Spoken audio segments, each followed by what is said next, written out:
Nafas sedalam mungkin, sepanjang mungkin, tapi tetap aja rasanya kayak udara itu nggak masuk di paru-paru. Nah, akhirnya mamaku sampai kebingungan.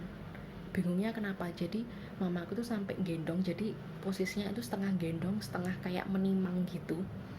Ya itu cuma buat cari posisi yang enak buat aku, gimana caranya biar aku bisa nafas.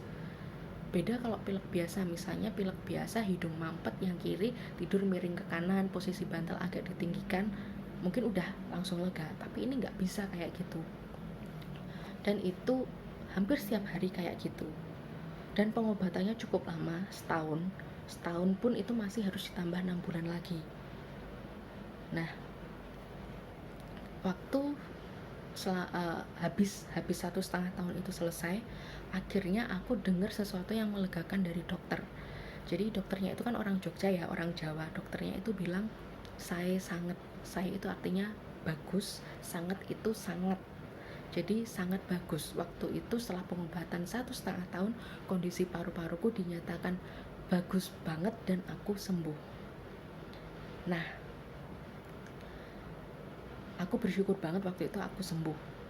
Tapi bukan berarti bronkitis ini nggak bisa kambuh. Jadi waktu itu usiaku 8 tahun, 15 tahun nggak pernah kambuh waktu aku ambil program magister dan umurku 23. Sudah 15 tahun lewat, nggak pernah kambuh dan tiba-tiba kambuh lagi. Nah, waktu kambuh apa yang aku rasain? Yang aku rasain itu di dada itu kayak ada suara grek, grek, grek. Jadi kayak apa ya? Kayak mesin.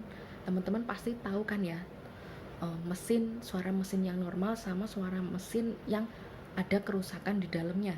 Bedanya ini bukan mesin, ini badan kita yang rusak, sistem pernafasan kita yang rusak gitu. Nah, ini yang aku omongin ini baru bronkitis ya. Ini belum masuk ke COVID. Kalau kita ngomong COVID-19, aku yakin teman-teman ARMY semua pasti sudah pada lihat yang ini.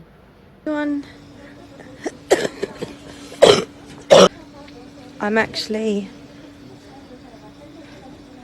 10 times better right now than what I was. Ya, jadi dia bilang I'm actually 10 times better now. Bahkan batuk dia masih kayak gitu. Aku yang denger aja tuh sampai ngilu. Bahkan dia masih pakai alat napas. Dia bisa bilang aku 10 times better. Berarti sebelum dia dirawat apa dong? 10 times worse. 10 kali lebih buruk. Bayangin kalau misalnya nggak ada fasilitas kesehatan yang memadai untuk merawat orang-orang, merawat pasien yang kena COVID. Nah, makanya di sini aku secara khusus mau berterima kasih sama ARMY yang sudah inisiasi charity program ini. Ini bener-bener yaitu kayak menyentuh hatiku banget, apalagi aku tahu rasanya gimana punya sakit pernafasan. Jadi semoga kita bisa bersatu melawan corona, dan aku yakin kalau kita memainkan peran kita masing-masing, maksudnya negara punya peran, presiden punya peran, menteri-menteri punya peran.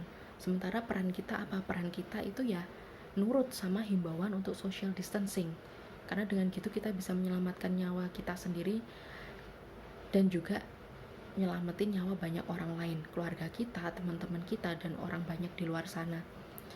Ya, jadi aku happy bisa ambil bagian dari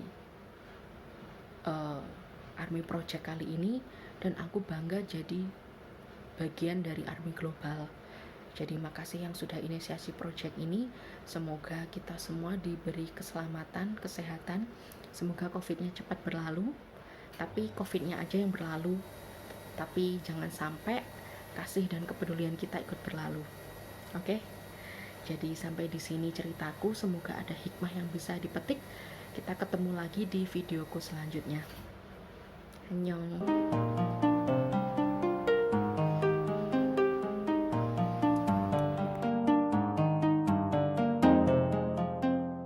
When the beat go like that, boom boom, girl, I wanna put you up in my room. I wanna put you up against that wall.